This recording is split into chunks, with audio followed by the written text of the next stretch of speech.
Hello दोस्तों, कैसे हैं आप सब। आशा है कि आप सब अच्छे ही होंगे।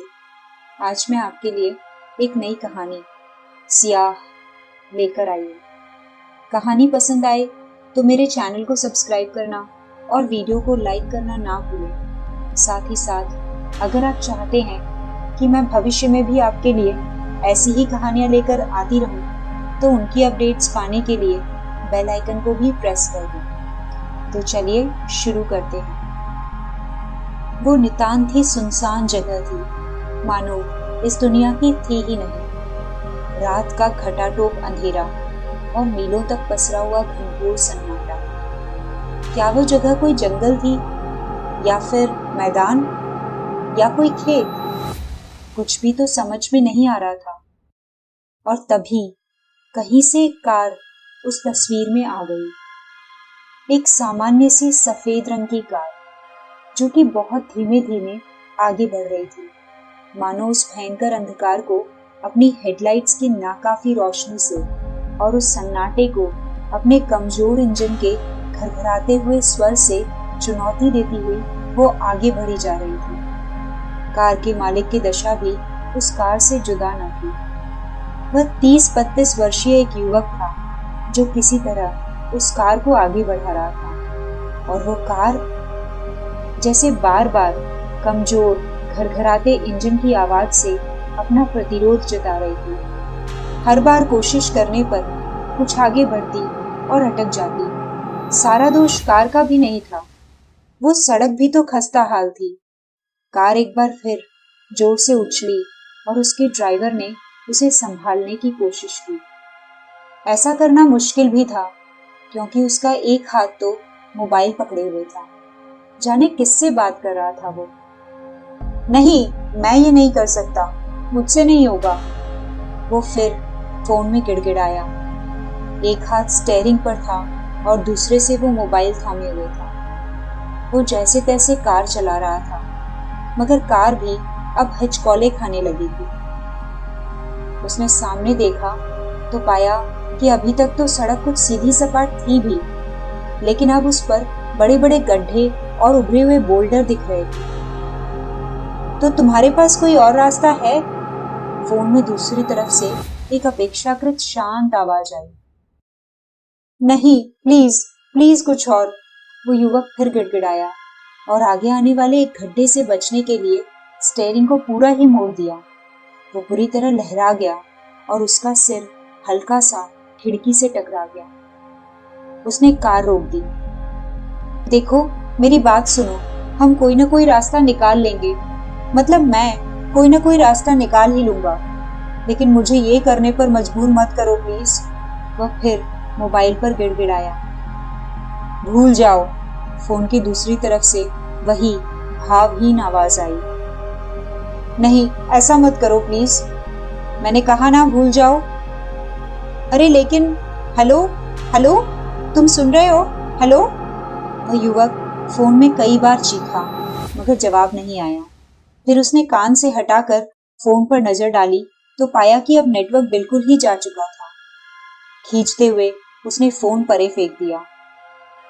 फिर स्टीयरिंग पर सर टिकाया और बहुत देर तक गहरी सांसें भरता रहा, जैसे मन में उठते ज्वार पर काबू पाने की कोशिश कर रहा हो। कुछ देर बाद उसे कुछ बेहतर महसूस हुआ और उसने सर उठाया और अपनी बगल में नजर डाली। उसकी पत्नी कब से उसे ही घूरे जा रही थी। वो कुछ झेंप गया और उससे नजरें फेर ली।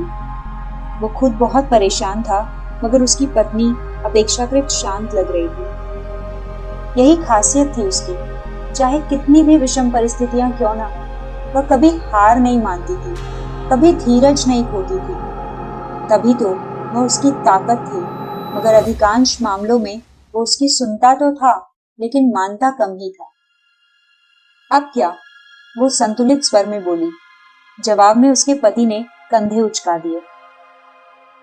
मेरी बात मानो तो उसकी सुन लो, उसकी पत्नी सीट पर पड़े उसके मोबाइल की तरफ इशारा करती हुई बोली। अगर बच गए तो तुम्हारे पास मौकों की कोई कमी है क्या?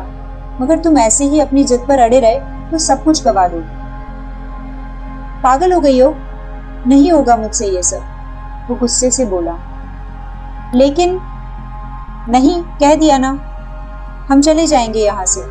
ये जगह, ये लोग सब छोड़ देंगे, कहीं ऐसी जगह जहाँ कोई हमें न जानता हो। दुनिया बहुत बड़ी है, वो जैसे खुद में बड़बड़ाता हुआ बोला।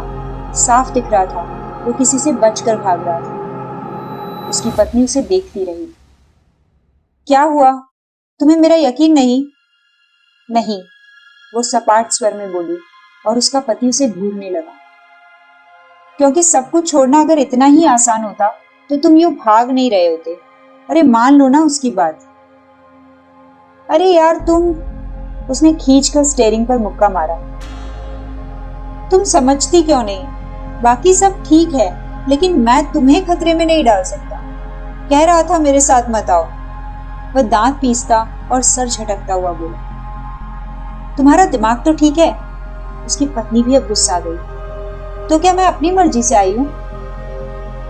हाँ, मैं ही गलत हूं। सारी गलती मेरी ही तो है, शुरू से लेकर अंत तक। उसका पति फिर पागलों की तरह बोला और स्टीयरिंग को घुमाता रहा। साफ दिख रहा था कि वो दोनों किसी से बचकर भाग रहे थे।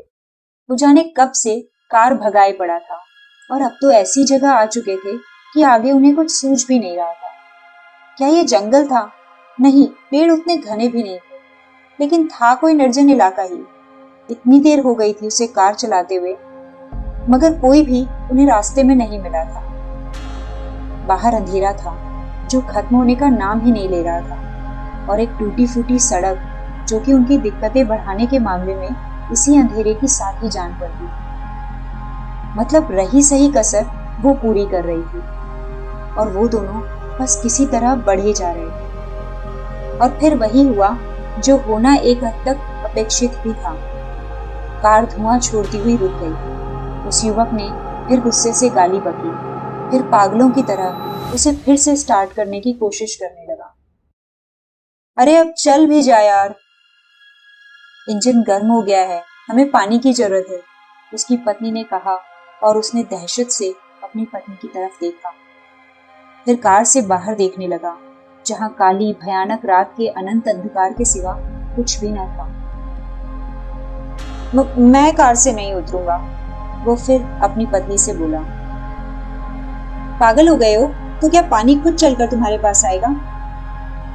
अच्छा तुम यहीं रुको, मैं जाती हूँ, बोलकर वो अपनी तरफ का गेट खोलने लगी। नहीं, डरते हुए उसके पति ने उसकी कलाई पकड़ ली। मत जाओ, यहीं रहो तुम, मैं करता हूँ कुछ।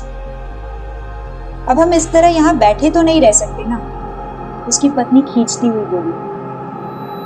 उसके पति ने फिर से पूरा जोर लगाया कि कार स्टार्ट हो जाए, बार बार लगातार, और कार स्टार्ट हो गई। लेकिन फिर वही हुआ जो होना था। न कार सही स्थिति में थी, न चलाने वाले का दिमाग। कुछ आगे जाकर वह कार एक पेड़ से टकरा गई। हादसा बड़ा था, मगर किस्मत से वो बच गया। उसने कराहते हुए अपना सिर उठाया और माथा मलने लगा। बस यही होना बाकी था। सामने देखा तो उसका कलेजा मुंह को आने लगा। कार का सामने का हिस्सा पूरी तरह क्षतिग्रस्त हो चुका था। कार एक बहुत पुराने बरगद के वृक्ष से टकरा गई।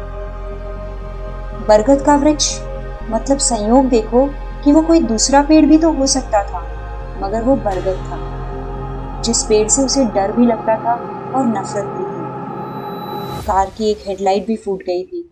दूसरी लाइट की रोशनी में वो सब देखने की कोशिश कर रहा था। फिर जब उसने अपने बगल में देखा तो उसकी पत्नी वहां नहीं थी। उसकी तो जैसे सांसें ही अटक गई। ये कैसे संभव है? उसने और भी गौर से देखा तो पाया कि उसकी तरफ का गेट खुला हुआ था। जरूर वह बाहर थी। अब तो उसे बाहर निकलकर अपनी पत्नी को देखना होगा, पर न जाने क्यों इस वक्त कार से बाहर निकलना ही दुनिया का सबसे मुश्किल काम लग रहा था। वो इतना डरा हुआ था कि उसे लग रहा था कि वो कार से जैसे ही बाहर आएगा कोई अनजान चीज उस पर हमला कर देगी। कौन और क्यों, ये वो नहीं जानता था, लेकिन वो उसकी पत्नी थी जो दुनिया में उसे सबसे प्रिय थी। जैसे तैसे हिम्मत जुटाकर वह कार से उतरा। उसने कोशिश की कि इधर उधर ना देखे और घूमकर अपनी पत्नी की तरफ पहुंचा। वह वहीं जमीन पर पड़ी हुई थी और शायद बेहोश थी। उसे देख उसकी जान में जान आई। वह जल्दी से झुका और अपनी पत्नी का सिर गोद में ले लिया। मोबाइल की रोशनी में देखा तो उसे हल्की चोटें आई थी और वह उसका चेहरा थपथपाकर उसे होश में लाने की कोशिश करने लगा। आशिता, आशिता उठो, तुम ठीक तो हो? वह घबराए स्वर में बोला। कुछ देर बाद उसकी पत्नी ने भी आंखें खोल दी। उसकी जान में जान आई। तुम ठीक हो? उसने फिर पूछा। जवाब में आशिता ने धीरे से सिर हिला दिया और आहिस्ता से उठकर बैठ गई। उसने अपना सिर पकड़ा जो जमीन से टकरा गया था और अपना दिमाग केंद्रित करने की कोशिश करने लगी। उसका भी सिर घूम रहा था। फिर उसने एक नजर ठुकी हुई कार पर डाली, फिर मुड़कर अपने पति को देखा। उसका पति उससे नजरें चुराने लगा। अब तो ठीक है ना कबीर, खुश हो तुम? वो अपने पति की तरफ मुड़ी और क्षुब्ध स्वर में बोली। कबीर कुछ नहीं बोला, बस अपनी कार को घूरता रहा। वो दोनों ही धीरे से उठे। कबीर ने आशिता की मदद करनी चाहिए, मगर उसने उसका हाथ झटक दिया। वो कार के पास पहुंचे और उनके हाथ पैर सुन्न पड़ गए। वो पूरी तरह खराब हो चुकी थी। उस रात का उनका एकमात्र आश्रय भी चला गया। अब उस सुनसान उजाड़ सी जगह में काले अंधेरे आसमान के नीचे वो दोनों असहाय से खड़े थे। कोई ठिकाना नहीं, न आगे और न पीछे। फिर उन्होंने आसपास नजर डाली। आशिता? हाँ? उसकी पत्नी ने मुड़कर देखा। सब ठीक हो जाएगा, हम किसी से लिफ्ट लेंगे और यहाँ से चलते हैं। कबीर जबरन माहौल को सहज बनाता हुआ बोला। तुम्हें चिड़िया का बच्चा भी दिख रहा है यहाँ? कब से मना कर रही हूँ, रोक रही हूँ, लेकिन तुम हो कि पागलों की तरह कार चलाए पड़े हो। वो सख्त स्वर में बोली। कबीर सर झुकाए खड़ा रहा। उन्होंने कार में से अपना जरूरी सामान निकाल लिया। चलो अब, आशिता उसे झिड़कती हुई बोली। और आशु? कबीर संकोच से बोला। क्या है? जब हमें किसी का वेट ही करना है तो यहीं इस कार में करते हैं ना। बाहर तो वैसे भी पता नहीं हमें कोई मिले ना मिले। कबीर, भगवान के लिए अब तो छोड़ो इस खटारे का पीछा। और कोई नहीं आया तो हम क्या यहीं बैठे रहेंगे? चलने से कुछ तो आगे बढ़ेंगे ही ना, वो बोली। कबीर सर झुकाए चल दिया। उसने अपने बैग से टॉर्च निकाली। अरे अब ऑन हो जा, हो जा। धत्स! वो उसकी पुरानी टॉर्च थी जिसे वो कब से जलाने की कोशिश कर रहा था। आशिता ने फिर उसकी तरफ देखा और आह भरते हुए उससे टॉर्च ले ली। उसने बड़े आराम से उसे जला दिया। कबीर फिर खिसियाना सा हंसा और उसके साथ आगे बढ़ गए। अब भी पीछे से उसकी कार की एक सलामत हेडलाइट की रोशनी आ रही थी जो उनका रास्ता रोशन कर रही थी। कबीर ने धीरे से मुड़कर अफसोस के साथ अपनी कार को देखा। आशिता कभी नहीं समझ सकती थी कि इस कार के साथ उसकी कैसी भावनाएं जुड़ी हैं। वो बहुत पुरानी थी, लेकिन वो बस किसी तरह उसे चला रहा था। बहुत ख्याल रखता था उसका। कहां कहां नहीं घूमा था उसके साथ। कितनी ही खूबसूरत और रोमांचक यात्राओं में उसकी इकलौती हमसफर उसकी यह कार ही तो थी। आज इसे इस तरह छोड़ देना, वो भी ऐसी हालत में, उसे बुरी तरह खल गया था। कैसे बताता आशिता को कि उसकी ये कार तो उसकी जिंदगी में आशिता के आने से पहले से ही।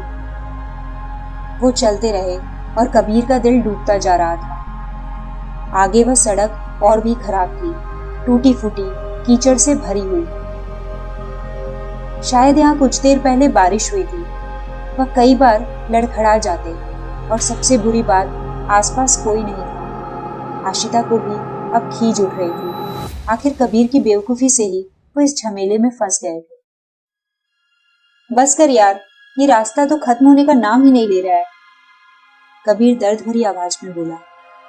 पीछे हुए उस हादसे में उसे चोट भी आई थी और अब चल चलकर पैर भी फोड़े की तरह दुखने लगे थे। आशिता का भी वही हाल रहा होगा, मगर वो जाहिर नहीं कर रही थी। वो कबीर की तरफ मुड़ी। देखो, हम जाएं या ना जाएं, हमें कोई मिले या ना मिले, सबसे पहले तो तुम ना ये मनहूसों की तरह सोचना छोड़ो। अरे भगवान भी उसकी मदद करता है जो अपनी मदद खुद करता है। ऐसे तो तुम खुद भी फ्रस्ट्रेट होते जा रहे हो और अपना फ्रस्ट्रेशन मुझे भी दे रहे हो, समझे? कबीर चुप रहा तो आशिता को महसूस हुआ कि वह कब से उसे बस झिड़के ही जा रही, इतना रूखापन भी सही नहीं। फिर वो धीरे से मुस्कुराई और अपने गर्म हाथों से उसका हाथ थाम लिया। अब जब मैं तुम्हारे साथ हूं ही, चाहे खुशी से या मन मार के, तो यूं मुंह लटकाए क्यों हो? चलो भी, पता नहीं कितना चलना है। आशिता बोली और कबीर भी उदासी से हंस दिया। वो दोनों चल दिए। गहरी काली रात, उबड़ खाबड़ रास्ता, वो दोनों अकेले, न कोई मददगार ना ही कोई उम्मीद, बस चले जा रहे। और तभी, आशु वो देख, वहां क्या है? कबीर ने रोमांच से सामने इशारा किया और आशिता ने भी सर उठाकर देखा। दूर, बहुत दूर किसी बड़े से घर की काली आकृति दिख रही थी। आशिता ठिठक गई। कबीर ने मुड़कर उसे देखा। उसकी नजरें भी उस घर पर टिकी हुई थी जो अंधेरे में डूबा हुआ था। आशु चलो ना, क्या सोच रही हो? वहां से हमें मदद मिल सकती है। कबीर उम्मीद से बोला। उसके चेहरे पर थकान साफ दिख रही थी, इसलिए वो शायद अब कहीं ठहरना चाहता था, आराम करना चाहता था। दूसरी तरफ आशिता कुछ और ही सोच रही थी। इस बियाबान में ये घर, आसपास कुछ भी और नहीं है, लेकिन ये घर है। तुम्हें कुछ अजीब नहीं लग रहा? यहाँ कौन रहता होगा? वो कबीर की तरफ मुड़ती हुई संदेह से बोली। अब यार जैसा भी है, घर ही है। घर है तो वहां लोग भी होंगे। चलना एक बार देख तो लें। ऐसे कब तक हम हवा में भटकते रहेंगे? कबीर उकता कर बोला। आशिता ने भी सिर हिलाया और उसके साथ चल दी। घर धीरे धीरे करीब आने लगा। मुझे लगता है पक्का वहां लोग होंगे। मतलब देखना, रास्ते भी अब सुधर गए हैं, पहले कितने उबड़ खाबड़ थे। कबीर बोला और आशिता समझ गई कि वो जितना उत्साहित था उससे ज्यादा वो प्रदर्शन कर रहा था। ऐसा करके शायद अपने पिछले व्यवहार की भरपाई कर रहा था। चलते हुए वो दोनों उस घर के करीब आ गए। उधर वो मेन गेट उधर लग रहा है, आशिता टॉर्च मारती हुई बोली। टॉर्च की रोशनी में उन्हें एक विशाल से लोहे के गेट के दर्शन। लेकिन कबीर, वो अचानक ठिठक कर रुक गई। अब क्या हुआ? कबीर शशंकित स्वर में बोला। आशिता की समझदारी और कुछ ज्यादा ही सतर्क रहने की वजह से उसे कभी कभी कोफ्त भी होती थी। ये घर तो पूरा अंधेरे में डूबा हुआ है, ऐसा क्यों है? अरे पावर कट हो गई होगी, और क्या? कबीर लापरवाही से बोला और गेट खोलने लगा। गेट खामोशी से खुल गया और वो दोनों अंदर उस घर के विशाल कंपाउंड में आ गए।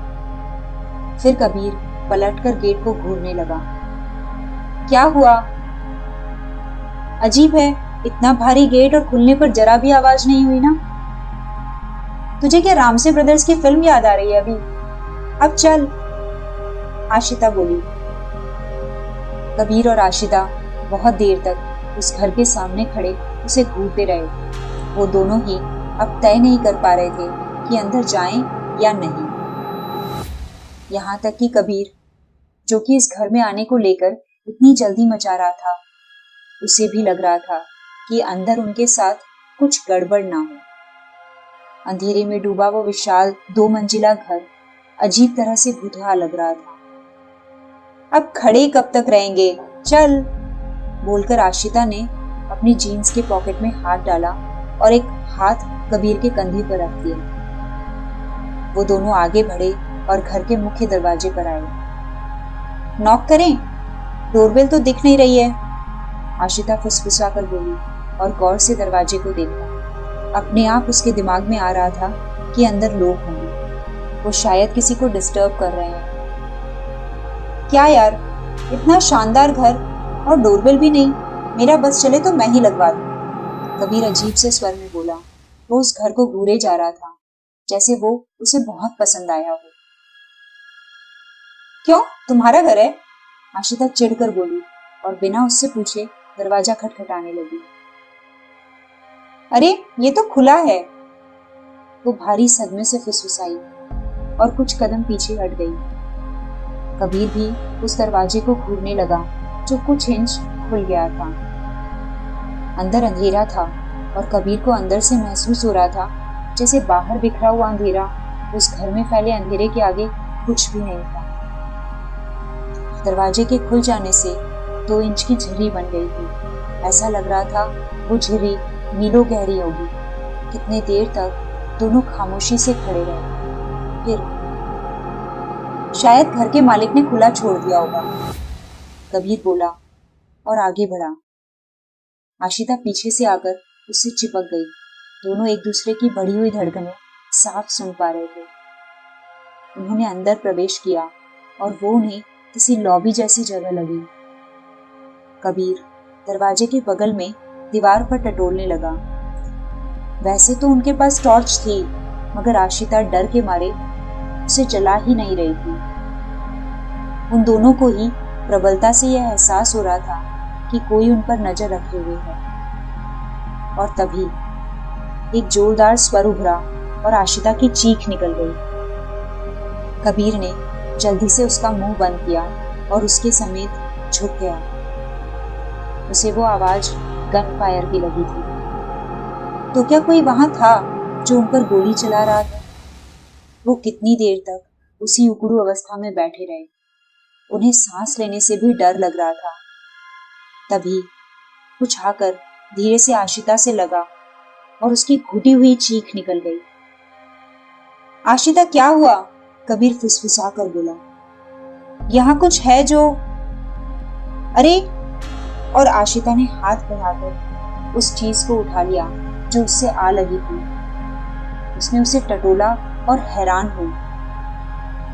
कबीर, ये तो बलून है, वो धीमे स्वर में बोली। क्या? हाँ, और 1 मिनट, वो आवाज गन फायर की नहीं, ऐसे ही किसी बलून के फूटने की थी। देखो। आशिता नहीं, कबीर बोला, मगर तब तक आशिता ने वो बलून फोड़ दिया था। वैसा ही स्वर फिर उभरा और कबीर की भी जान में जान आई। फिर वो दीवारों को टटोलता हुआ बिजली के स्विच बोर्ड ढूंढने लगा। कुछ देर में एक खट्ट की आवाज आई और वहां रोशनी हो गई। कबीर को स्विच मिल गए थे और उसने बत्ती जला दी थी। उसने देखा वो घर कुछ पुरानापन लिए हुए था, मगर खूबसूरत था।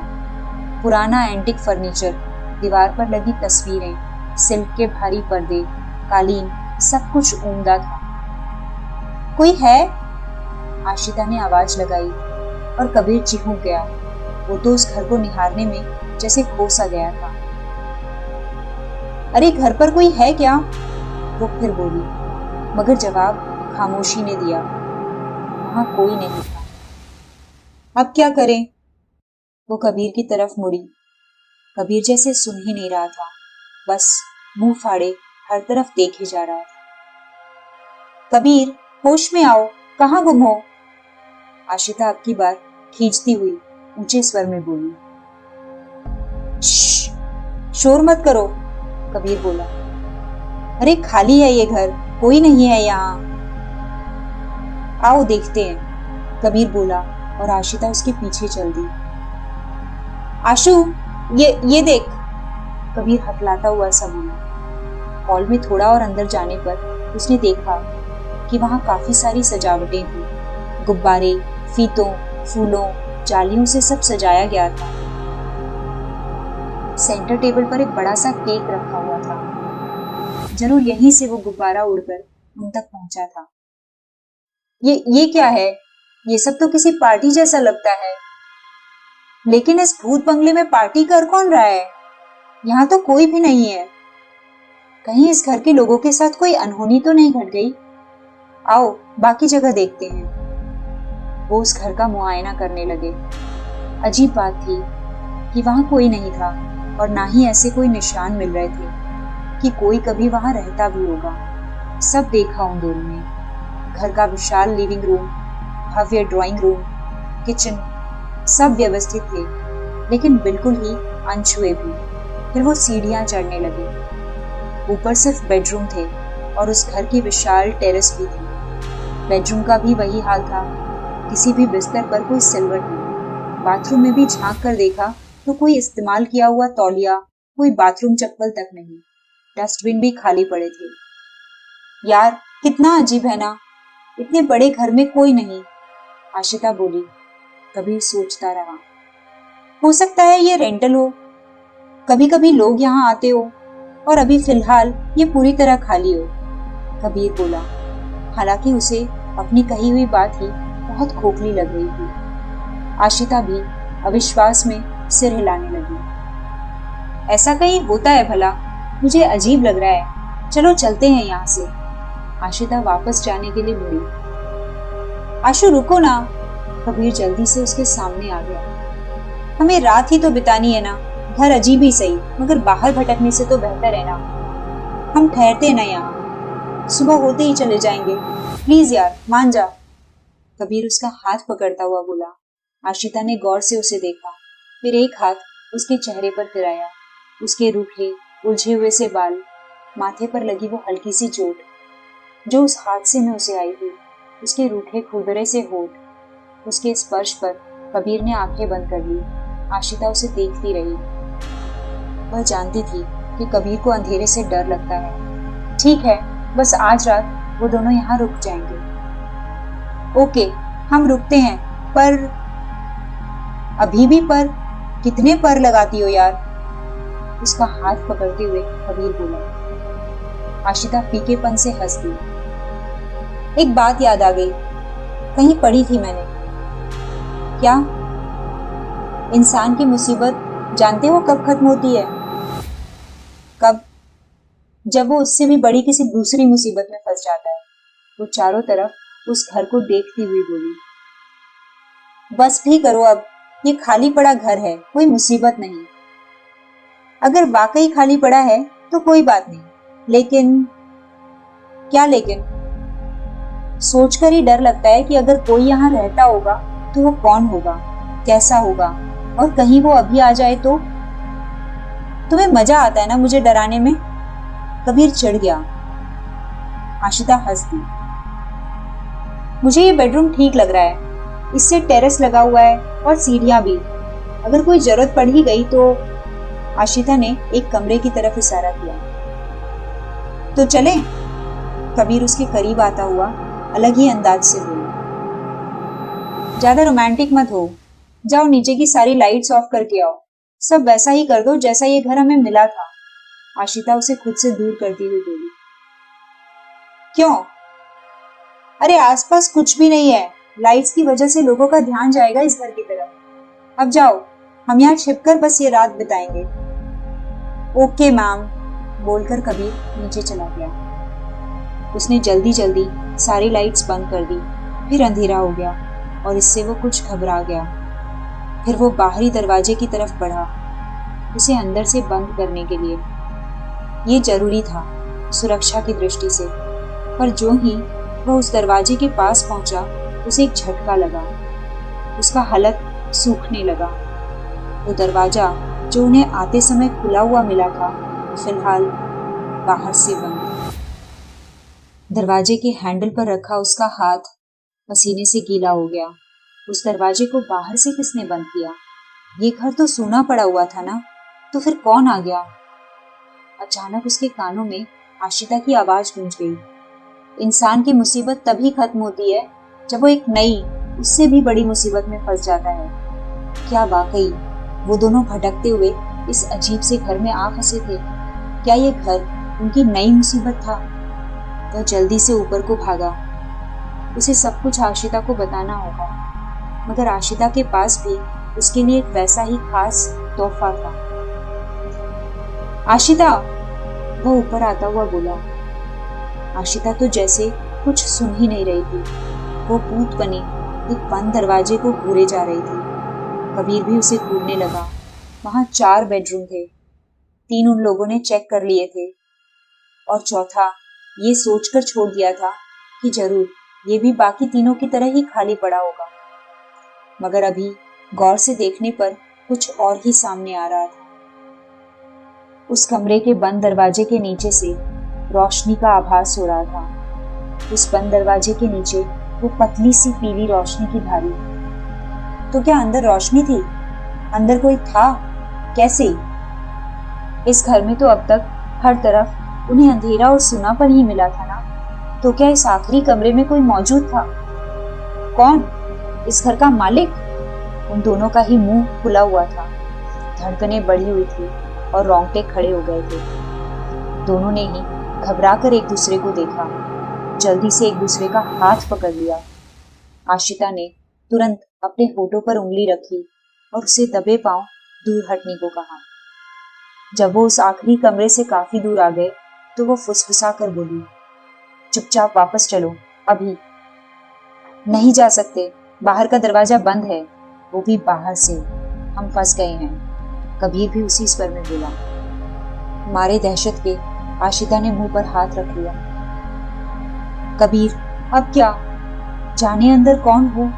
वो उसी दहशत से बंद दरवाजे को घूरती हुई बोली। कबीर कुछ सोचकर ऊपर आया था। उसने अपनी जेब से एक चाकू निकाला जो वह नीचे किचन से ही ले आया था। उसने वो चाकू आशिता को थमा दिया।